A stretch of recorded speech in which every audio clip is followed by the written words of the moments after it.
Good morning mga buddy. Ato ngayon ay natin ngayon, ang recipe natin for today is chop suey mga buddy. Pinapakulan ko yung pansahog ko na baboy. Pinapakulan ko muna siya tapos mamaya sigigisa natin. Ito siguro mga buddy 1/4 ng siguro to mga buddy na sahog.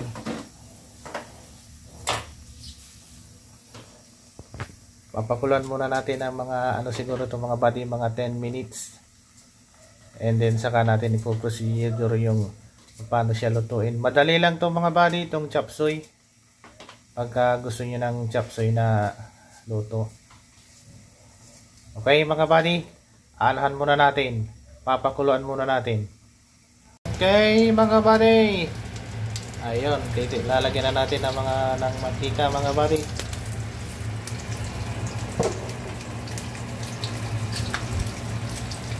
Tamang apoy lang ito mga buddy.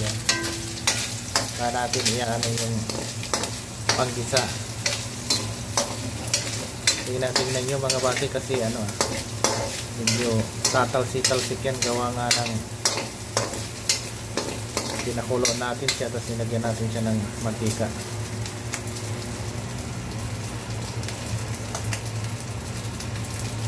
Ilalagay na natin yung bawang sibuyas. Ayan mga buddy, nilagay na natin yung sibuyas at bawang kasama nung natin na pinakulo natin kanina. Ayun na, medyo yung mga buddy kasi tatalsik yan, gawa ng pinakuloan natin siya may tubig.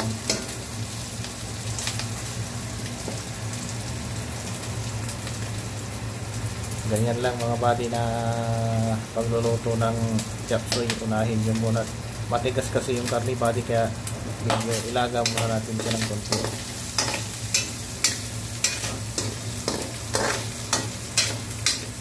Saka natin i-mix. Mahina lang yung apoy niya mga buddy.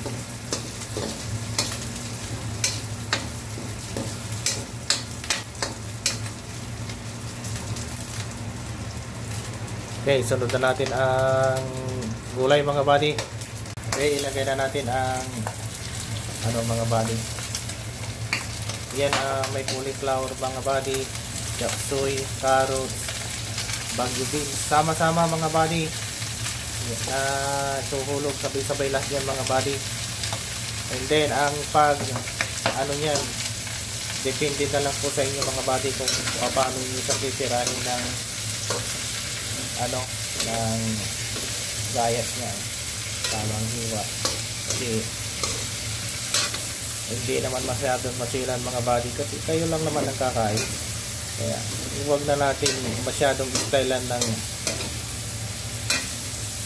panghiwa ng at hindi naman mga presidente at gobernador ang kakain, tayo lang naman, bagay pang pamilya lang. And then anuhan natin ng patis buddy. Okay, ang sandok natin ay isang sandok ng patis mga buddy.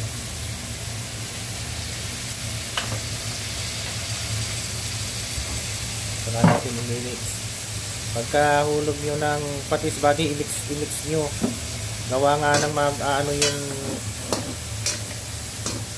patis para sumot yung lasa niya ng pantay ang halo niya buddy.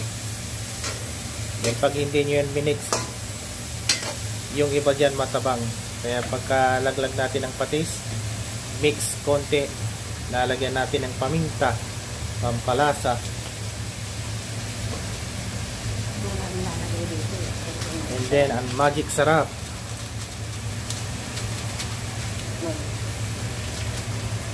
Two option tayo mga buddy, magic sarap, pwede rin kayo ng bitchin, pwede rin yung Ajinomoto na ginisa mix mga buddy, pwede rin yun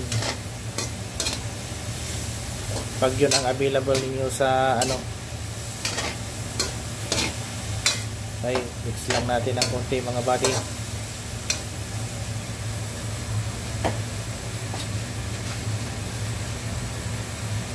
Kasi ang lagay ng yan buddy, tubig is 1 cup lang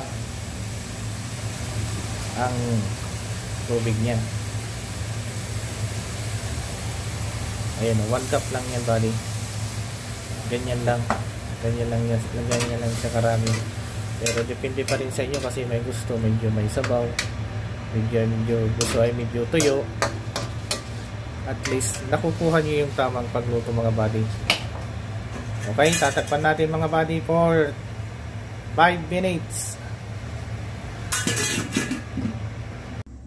Okay mga buddy, after 5 minutes. Okay na, ayun oh. Ganda ng ano niya.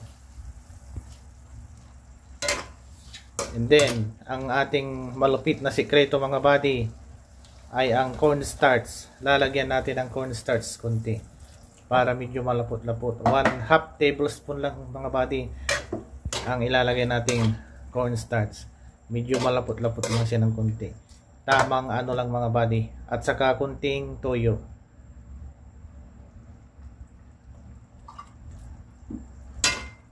Kasi wala kaming available na ano mga buddy, oyster. Pero pagka may available kayo ng oyster mga buddy, mas maganda. Ayan o, malapot-lapot na siya mga buddy. Pagka may kasama tayong senior, medyo anuhan nyo munang konti. Pero pagka ang mga kasama natin ay medyo mga brusko pa ang dating, ayos na mga buddy. Perfect na. Malapot-lapot siya ng konti buddy, hindi siya malapot, hindi rin siya malabnaw. Tamang-tama lang mga buddy. Okay, sana ay nagustuhan nyo mga buddy. Pakipalo na lang and share. Okay, pag-subscribe buddy sa Mark RG Vlog. Sa susunod ulit natin pagluluto mga buddy. Thank you for watching. Good morning!